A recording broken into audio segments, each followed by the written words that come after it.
semangat menuju Ramadan yang Tuhan. Yang kedua apa? Yang kedua, kita harus pakai pakaian yang rapi walaupun tetap di rumah. Jangan lupa siapkan Alkitab, buku ini, dan juga persembahan. Nah, kita angkat satu pujian. Biarpun gunung-gunung berada. Kita berdiri adik-adik. Pasukan Kristus siap. Musik apa?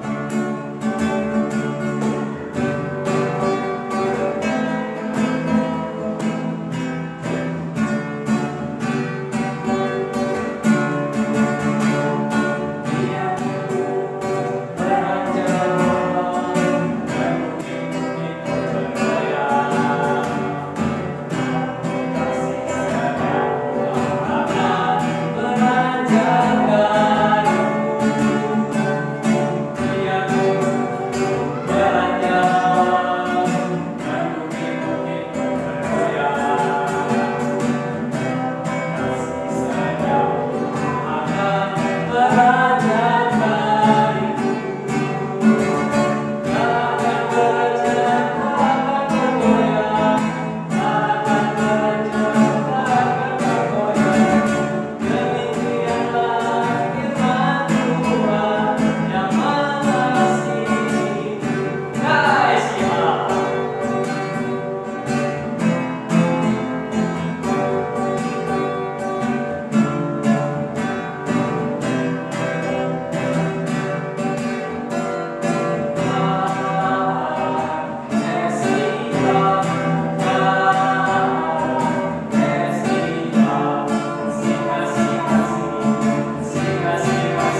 Kita berdoa.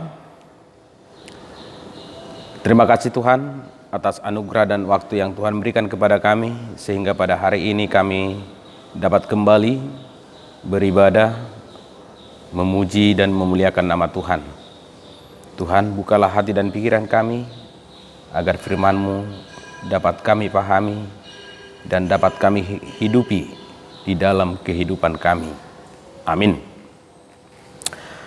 Adik-adik sekolah minggu, Nats Khotbah kita pada hari ini tertulis dalam kitab Injil Matius pasal 26 ayat 57 sampai ayat 68.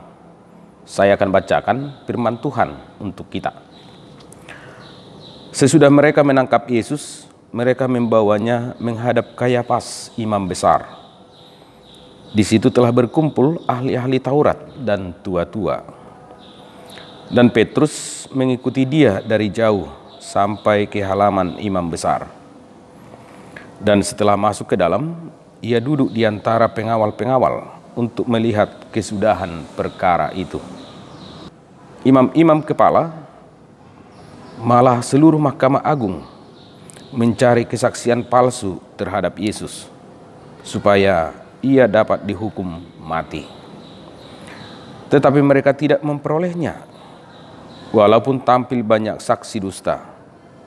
Tetapi akhirnya tampillah 2 orang yang mengatakan, orang ini berkata, aku dapat merubuhkan bait Allah dan membangunnya kembali dalam 3 hari. Lalu imam besar itu berdiri dan berkata kepadanya, tidakkah engkau memberi jawab atas tuduhan-tuduhan saksi-saksi ini terhadap engkau? Tetapi Yesus tetap diam. Lalu kata imam besar itu kepadanya, demi Allah yang hidup, katakanlah kepada kami, apakah engkau Mesias, anak Allah atau tidak? Jawab Yesus, engkau telah mengatakannya.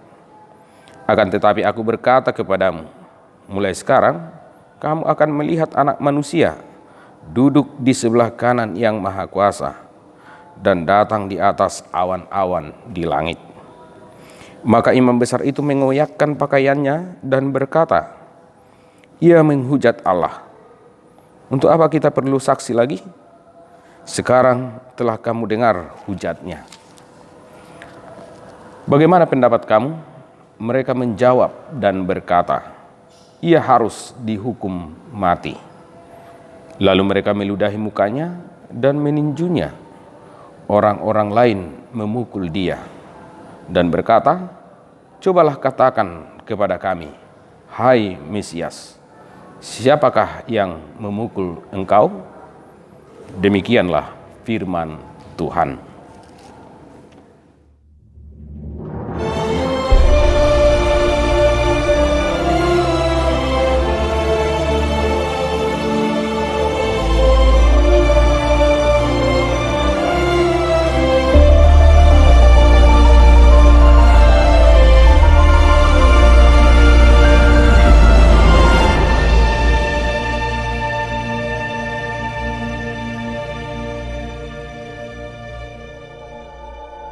Kitab Matius.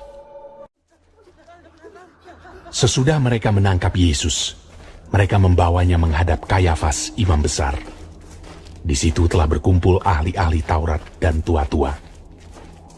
Dan Petrus mengikuti dia dari jauh sampai ke halaman imam besar. Dan setelah masuk ke dalam, ia duduk di antara pengawal-pengawal untuk melihat kesudahan perkara itu. Imam-imam kepala, malah seluruh mahkamah agama mencari kesaksian palsu terhadap Yesus supaya ia dapat dihukum mati. Tetapi mereka tidak memperolehnya, walaupun tampil banyak saksi dusta. Tetapi akhirnya tampillah 2 orang yang mengatakan, orang ini berkata, aku dapat merubuhkan bait Allah dan membangunnya kembali dalam 3 hari. Lalu imam besar itu berdiri dan berkata kepadanya, tidakkah engkau memberi jawab atas tuduhan-tuduhan saksi-saksi ini terhadap engkau? Tetapi Yesus tetap diam. Lalu kata imam besar itu kepadanya, demi Allah yang hidup, katakanlah kepada kami, apakah engkau Mesias, anak Allah atau tidak? Jawab Yesus, Engkau telah mengatakannya. Akan tetapi aku berkata kepadamu, mulai sekarang, kamu akan melihat Anak Manusia duduk di sebelah kanan yang Maha Kuasa dan datang di atas awan-awan di langit. Maka imam besar itu mengoyakkan pakaiannya dan berkata, Ia menghujat Allah. Untuk apa kita perlu saksi lagi? Sekarang telah kamu dengar hujatnya. Bagaimana pendapat kamu? Mereka menjawab dan berkata, Ia harus dihukum mati. lalu mereka meludahi mukanya dan meninjunya. Orang-orang lain memukul dia dan berkata, Cobalah katakan kepada kami, hai Mesias, siapakah yang memukul engkau? Selamat pagi adik-adik sekolah minggu. Pada khotbah sebelumnya kita telah mendengar bahwa Yesus ditangkap di Taman Getsemani. Dan setelah Yesus ditangkap di Taman Getsemani, Yesus dibawa kepada Kayafas dan juga kepada para Sanhedrin atau mahkamah agama. Mengapa Yesus dibawa kepada Sanhedrin atau mahkamah agama? Yaitu untuk mengadili Yesus Kristus. Dan sangat jelas dikatakan di dalam nats khotbah kita, ketika Yesus Kristus itu diadili di hadapan Sanhedrin, para Sanhedrin menghadirkan saksi-saksi palsu.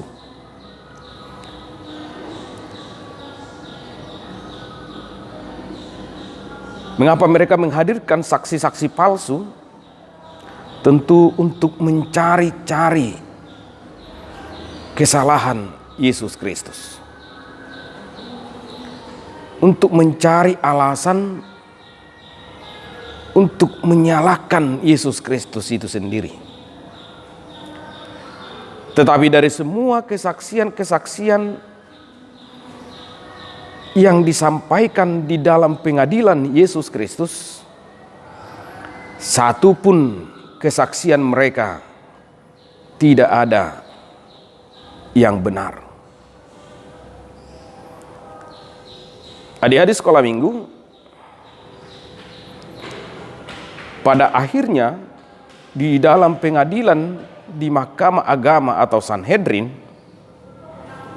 Yesus itu dijatuhi hukuman mati. Dan ada 3 tuduhan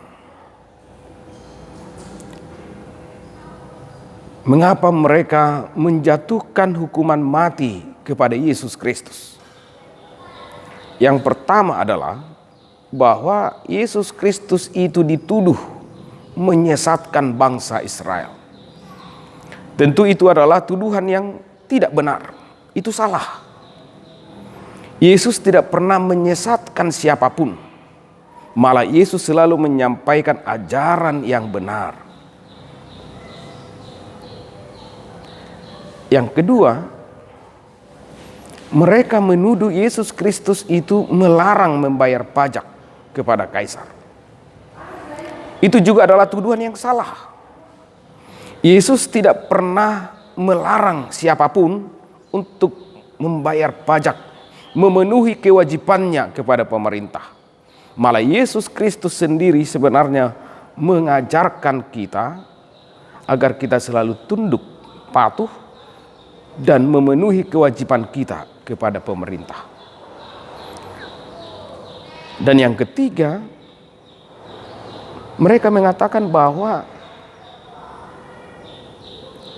apa yang dikatakan Yesus Kristus tentang dirinya, bahwa dia adalah seorang Mesias, itu adalah pernyataan yang salah.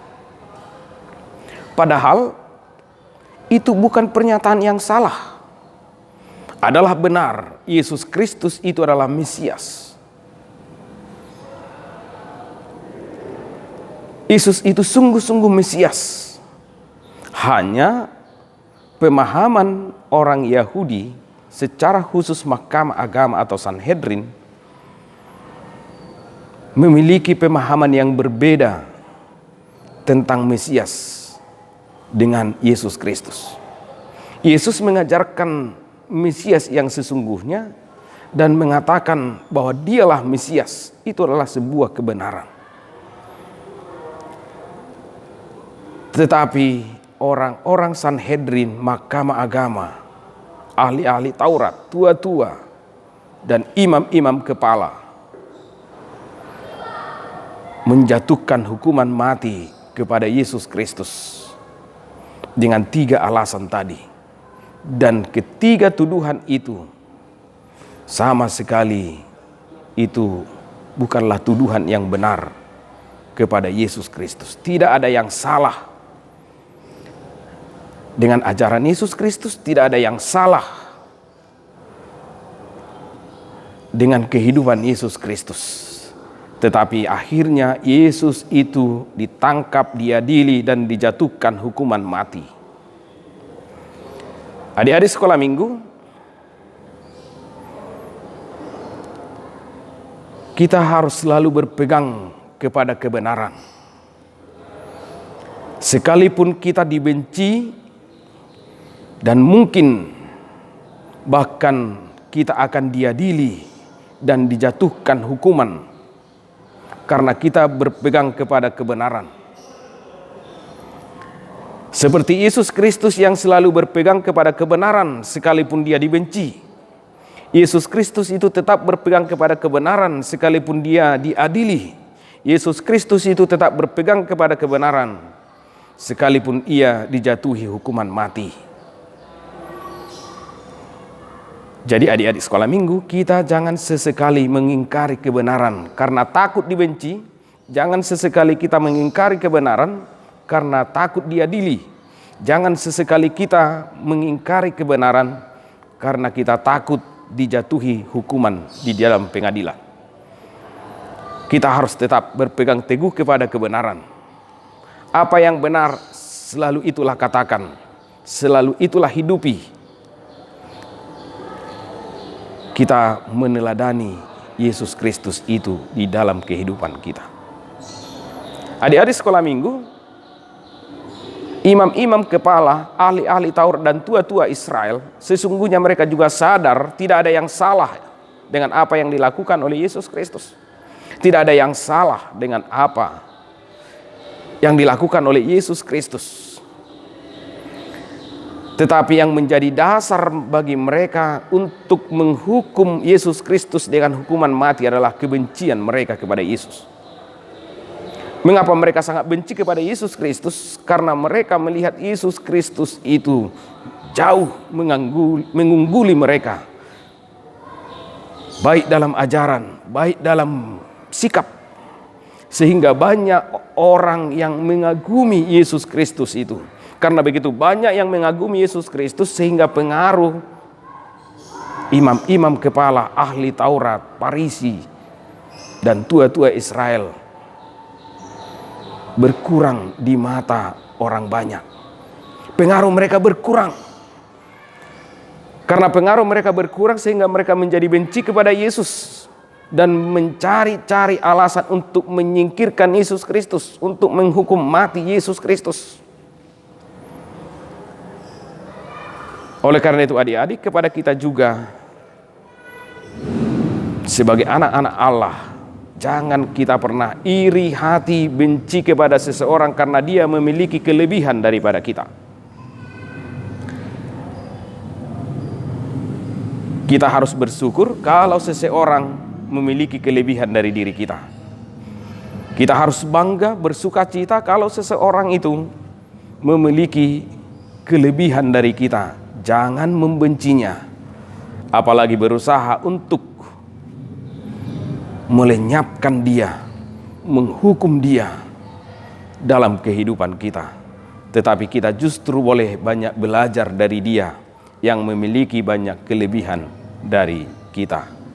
Oleh karena itu adik-adik, selalu berpegang kepada kebenaran, sekalipun karena kebenaran itu kita akan menderita. Dan jangan pernah membenci, iri hati kepada seseorang karena dia memiliki kelebihan, keunggulan dari diri kita. Amin. Kita berdoa. Terima kasih Tuhan atas segala anugerah yang Tuhan berikan kepada kami. Terima kasih atas firman Tuhan yang Tuhan berikan kepada kami. Kiranya firman-Mu itu Tuhan berakar, bertumbuh, berbuah dalam kehidupan kami. Sehingga firman-Mu itu selalu bekerja dan hidup di dalam kami. Dan firman-Mu itu selalu menuntun kami dalam kehidupan kami. Tuhan, terimalah pujian kami, doa-doa kami yang kami sampaikan kepadamu melalui ibadah kami. Dan berikanlah kami Tuhan sukacita dan semangat, agar kami selalu bersukacita dan penuh semangat memuji Tuhan dalam kehidupan kami. Berkatilah Tuhan anak-anak sekolah minggu, berikanlah mereka hikmat, kesehatan. Biarlah mereka menjadi anak-anak yang selalu bertumbuh di dalam firman Tuhan. Berkati juga orang tua kami, saudara-saudara kami yang lain. Dan ampunilah kami Tuhan atas segala dosa-dosa yang kami lakukan. Hanya di dalam nama Yesus Kristus kami berdoa dan bersyukur. Amin. Hari ini sebelum kita mengumpulkan persembahan, kakak mau ingetin untuk kalian uang persembahannya itu diserahkan ke siswa masing-masing untuk diserahkan kembali ke gereja. Oke, sebelum kita mengumpulkan persembahan, kita bernyanyi dari PKD nomor berapa Pak? Kita nyanyi dari buku nomor 754 Kopas Nirwana. Musik apa?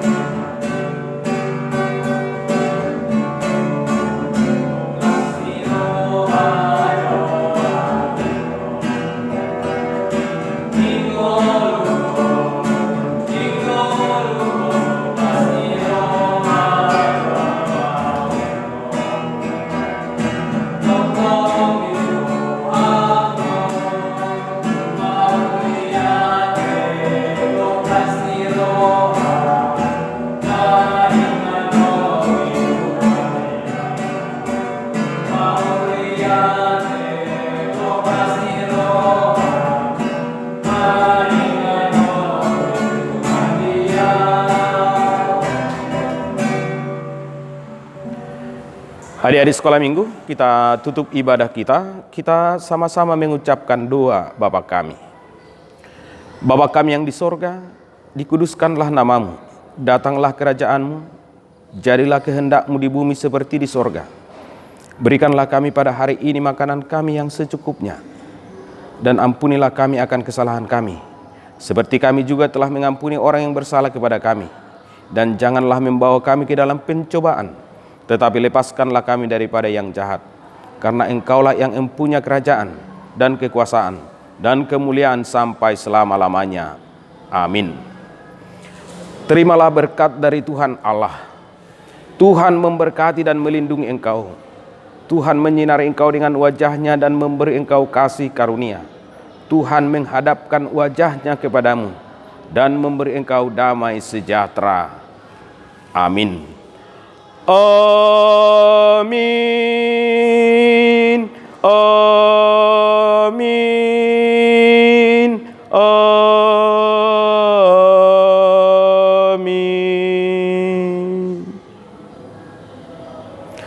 Adik-adik sekolah minggu, selamat hari Minggu. Tetaplah bersukacita, belajar dan memuji Tuhan. Terima kasih.